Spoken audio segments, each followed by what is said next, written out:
19세기 말의 심리학자이자 사상가였던 귀스타브 르봉은 사람들이 특정한 목적을 중심으로 결집한 군중이라는 조직체가 얼마나 멍청하고 비합리적으로 변모할 수 있는지에 주목합니다. 이렇게 집단으로서 나타나는 군중의 특징은 그것의 구성 요소인 개인들의 일상적인 성격과는 상당히 다른 어떤 새로운 면모를 보인다고 르봉은 주장하는데요. 그렇기에 개인을 연구하는 방식과는 다르게 군중이라는 조직체에 접근할 땐 새로운 시각과 통찰이 필요하다고 강조했던 것입니다. 그런데 책 군중 심리의 앞 부분에서 르봉은 군중이 이러저러한 성격을 가졌고 군중이 이러저러한 행태를 보여준다고 묘사했을 뿐 군중의 그러한 속성이 구체적으로 어떤 원인의 영향을 받으며 실제로 군중이 어떤 목표나 믿음을 사회적으로 호소할 때 어떤 양상으로 흘러갈 수밖에 없는지 등에 대한 상세한 설명을 제시하진 않았는데요. 이에 르봉은 책의 2부에서 바로 그러한 종류의 설명을 제시하고자 했습니다.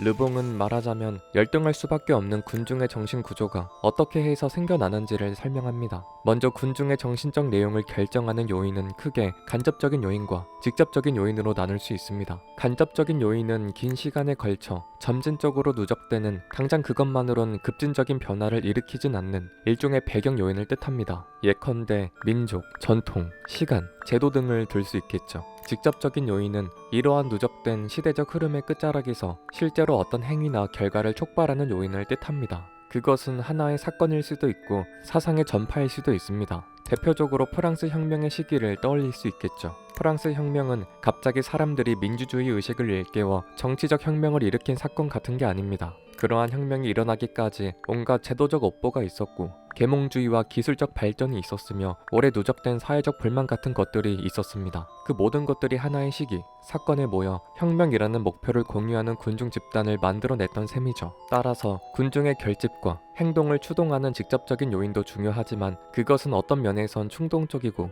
우연적인 사태에 기대는 구석이 있습니다. 즉, 어떤 계기나 암시로 지금까지 누적되어 온 사회적 불만 같은 게 터질지 예상하기 힘든 구석이 있죠. 반면 간접적인 요인은 우리가 오랜 시간에 걸쳐 관찰할 수 있으며 그것은 군중의 믿음과 의견의 기반이 되는 정신적 배경으로 작용하게 됩니다. 그렇기에 르봉은 주로 간접적인 요인에 대해 분석에 초점을 맞춰 군중 일반에 대한 연구를 진행하고자 했습니다. 르봉에 따르면 간접적 요인 중에서도 민족이라는 요인이 가장 중요하다고 강조합니다. 더불어 이러한 민족성이 구체적으로 드러나는 전통의 중요성 또한 강조하는데요. 르봉에 따르면 전통이란 과거의 사상, 욕구, 감정을 나타냅니다. 이렇게 과거부터 누적되어 온 관습과 정서가 후대 사람들의 무의식적인 배경을 지배하게 되는 것입니다. 이런 의미에서 르봉은 이성적 계몽만을 강조했던 계몽주의 시대의 사상가들을 비판합니다. 그들은 마치 사람들이 어떤 지적 수준에 도달하게 되면 불현듯 이른바 이성이 명령하는 어떤 이상적 목적을 지향하게 될 것처럼 순진하게 생각했지만 민족의 정신을 지배하는 것은 대개 전통에서 비롯되며 이것에 대한 변화 또한 그것이 누적되어 온 과정과 마찬가지로 서서히 점진적으로 변할 수밖에 없다는 것입니다. 이를 간과하고 급진적인 주장을 남발하며 군중을 도덕적으로 비난하고 군소리를 내뱉어 봐야 전통의 영향 아래 종속될 수밖에 없는 대다수의 사람들은 그러한 지식인들의 불만의 눈초리를 보낼 수밖에 없다는 거죠. 진정한 사회적 개혁을 이루려면 군중의 보수적인 본성을 통찰하고 점진적 변화와 끈기 있는 설득의 과정을 거쳐야만 한다는 것입니다. 그렇기에 군중의 믿음과 의견에 영향을 크게 미치는 또 다른 요인 중 하나가 시간인 것입니다. 르봉은 시간이야말로 진정한 창조자이자 파괴자이며 모래알로 산을 만든 것도 지질학적 시대의 미천한 세포를 인간의 존엄성으로까지 끌어올린 것도 시간이라고 말하는데요. 마찬가지로 사람들의 믿음의 변화를 야기하고 조정하는 것도 시간의 힘을 빌리지 않고선 사실상 불가능하다고 그는 주장합니다. 충분한 시간 없이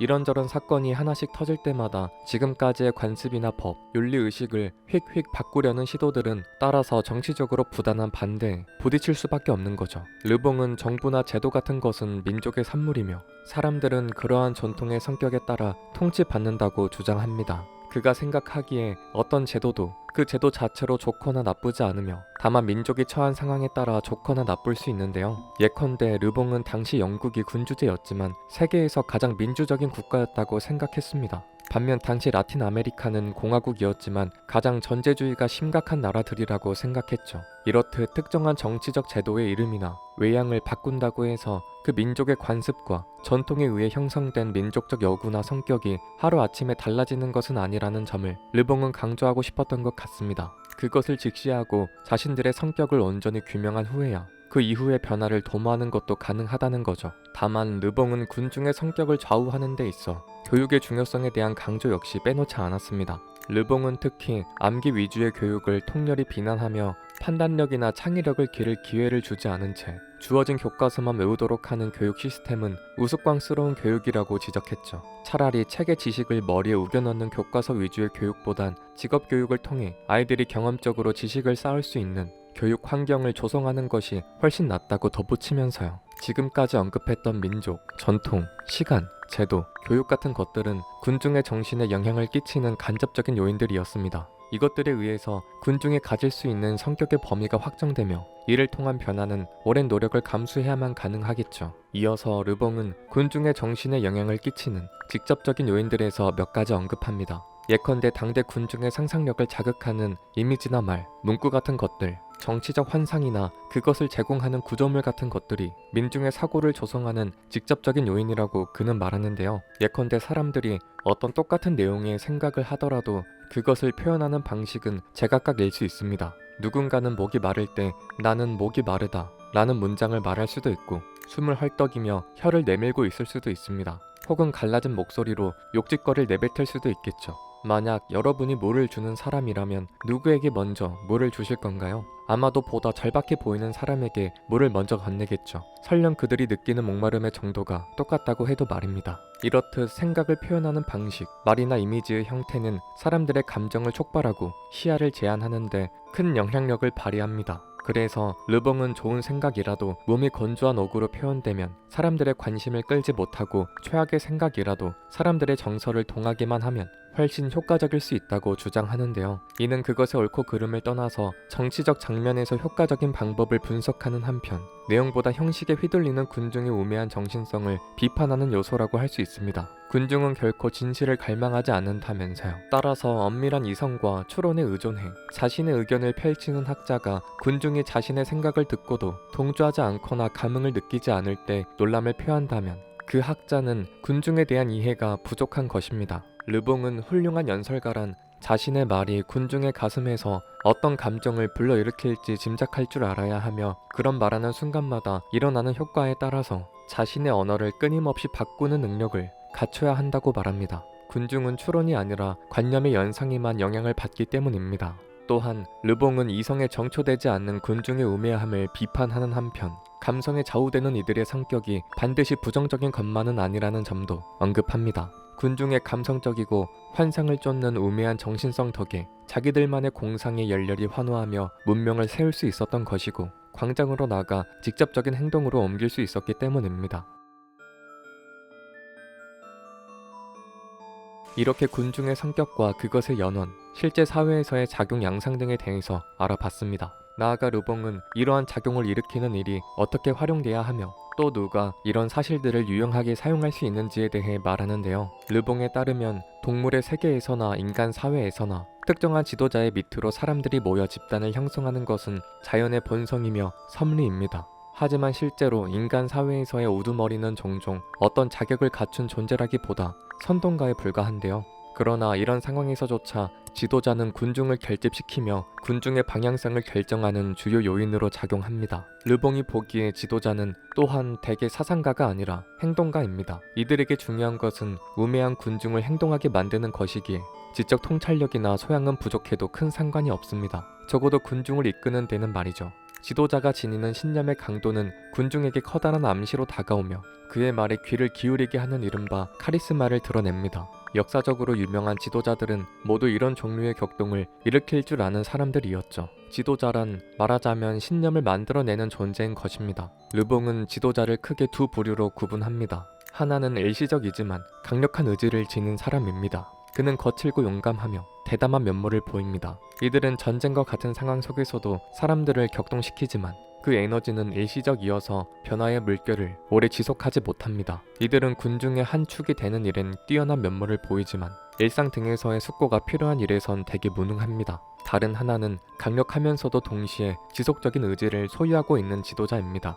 이들은 전자의 부류보다 훨씬 드물며 비교적 화려한 모습은 덜 보이면서도 더 많은 영향력을 갖고 있습니다. 르봉이 위대한 지도자로 꼽는 역사적 인물들이 모두 이 부류에 속하는 지도자들인데요. 무엇보다도 이들 개인의 공통점은 집요한 의지로, 이는 군중의 단단한 각오와 결집으로 나타나기 마련입니다. 지도자들은 군중을 행동으로 빨리 옮겨가도록 독려해야 하며 자신의 사상과 신념을 섣불리 의심하지 않도록 해야 합니다. 그를 위한 영향력을 행사하도록 지도자들에게 유용한 것이 단언과 반복, 전염입니다.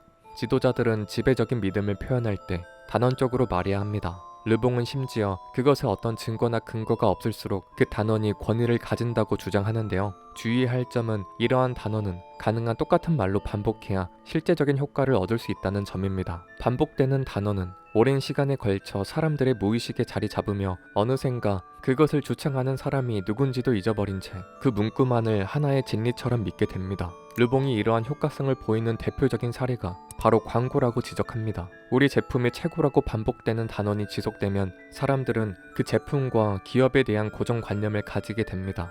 그러면 그런 제품군이 필요한 일이 생길 때 다른 것보단 반복되어 접해온 바로 그것을 써보자는 생각으로 연결된다는 거죠. 이렇게 다수의 군중이 어떤 문구에 호도되어 확신을 가지게 되면 이 확신은 다른 사람들에게도 빠르게 전염됩니다. 왜냐하면 TV나 라디오에서만 들리던 것이 내 주변 사람들로부터도 계속 들리게 되니까요. 단언의 반복이 훨씬 넓은 범주에서 큰 효과를 발휘하게 되는 것입니다. 특히나 이런 전염은 앞서 살펴본 간접적인 요인들에 의해 영향을 받을 준비가 되어 있는 군중에게 더욱 효과적입니다. 오늘날 얼핏 보면 말도 안 되는 가짜 뉴스나 소식 같은 것들이 특히나 노인층을 중심으로 쉽게 확산되는 것도 이런 이유에서죠. 나이가 드신 분들은 비교적 전통적 가치에 익숙하고 관습의 영향을 크게 받으시니까요. 이렇듯 어떤 문구나 사상이 사람들에게 널리 퍼지면 갑자기 그런 내용의 어떤 위세, 명성이 깃들게 됩니다. 르봉은 이러한 위세란 일종의 정신적 지배이며 우리의 비판 능력을 마비시키고 놀라움과 존경에 경도되도록 유도하는 무언가라고 말합니다. 그리고 이런 위세는 모든 지배의 가장 강력한 원동력이라고 강조하기까지 하죠. 위세가 일단 형성되면 그것의 영향 아래 사람들은 마치 최면에 걸린 사람처럼 널리 퍼진 문구나 사상에 대해 맹목적인 충성심을 보이게 됩니다. 말하자면 도저히 그것이 거짓이거나 그것이 없는 세상을 상상할 수 없는 지경으로 이르게 되는 거죠. 르봉은 위세를 획득된 위세와 개인적인 위세로 구분합니다. 획득된 위세는 인위적인 위세로 재산이나 사회적 직함 등을 가지고 있다는 사실만으로도 생기거나 역사적으로 좋다고 여겨지는 작품, 대상들에 수반되는 위세입니다. 예컨대 르봉은 호메로스가 말할 것도 없이 엄청나게 지루하며 파르테논 신전은 하나의 폐허에 불과하지만 사람들은 단지 그런 것들에 새겨진 위세에 압도되어 있어 그것들에 대한 판단력이 마비된 상태라고 주장합니다. 이렇듯 획득된 위세는 주로 외적인 것들에 깃든 위세입니다. 반면 개인적인 위세는 어떤 직함이나 사회적 권위와 상관없이 소수의 사람만이 소유하고 있는 능력입니다. 이들은 어떤 전형적인 권력 행사의 수단을 가지고 있지 않음에도 주변 사람들의 마음을 진정으로 이끄는 능력을 갖추고 있습니다. 말하자면 주변 사람들의 사상이나 감정에 강요하여 그것에 복종하도록 유도할 수 있는 사람들이 갖춘 위세인 거죠. 마찬가지로 역사적으로 위대한 군주들은 모두 이런 개인적 위세를 지니고 있었습니다. 이들은 단순히 형성되고 가정되는 위세에 의존하는 게 아니라 자신의 실천과 태도를 통해 자연스레 위세를 내세웁니다. 그래서 사람들은 이들을 보고 압도된다는 느낌을 받거나 목숨을 바쳐 충성할 가치가 있는 사람이라고 느끼게 되는 거죠. 어떤 종류의 위세든 그것이 의도하든 그렇지 않았든 위세를 지니고 있는 존재, 사상이나 사물은 전염을 통해 즉시 모방되며 한 세대 전체에게 느끼는 방식과 자신들의 생각을 표현하는 일정한 방식을 받아들이게 합니다. 이러한 위세는 특히나 성공 사례에 크게 의존하며 그것이 아무리 작고 단발적인 사례라도 성공했다는 사실 자체가 군중에게 주는 위압감 같은 게 있습니다. 실제로 위세는 대개 실패와 함께 사라지게 된다는 점에서 성공이 얼마나 위세를 드높이는 데 중요한지 알 수 있죠. 이런저런 이유와 요인에서 군중의 심리적 내용과 방향성은 어느 정도 변화를 맞이할 수는 있습니다. 그러나 르봉이 끝없이 강조하는 것은 그러한 변화는 단편적이거나 일시적이며 그 군중의 내면 깊숙한 곳에 새겨진 본성적인 부분들은 단기적으로는 결코 바뀌지 않는다는 것입니다. 그러한 근본적인 토대의 변화는 최소 몇 세기 이상의 기간이 필요하며 그런 시간들을 거쳐서도 또다시 기존의 전통으로 회귀하는 등의 일들이 벌어질 수 있습니다. 그래서 르봉의 주장에 담긴 숨은 의미는 훌륭한 정치적 지도자들은 군중의 피상적인 감상과 여론에 이리저리 휘둘리며 그들 마냥 어리석게 굴 것이 아니라 긴 안목과 집요한 의지로 나라와 민족의 부흥을 위해 굳건히 나아가야 한다는 것입니다. 여러분의 구독과 좋아요가 채널에 큰 힘이 됩니다. 시청해주셔서 감사합니다.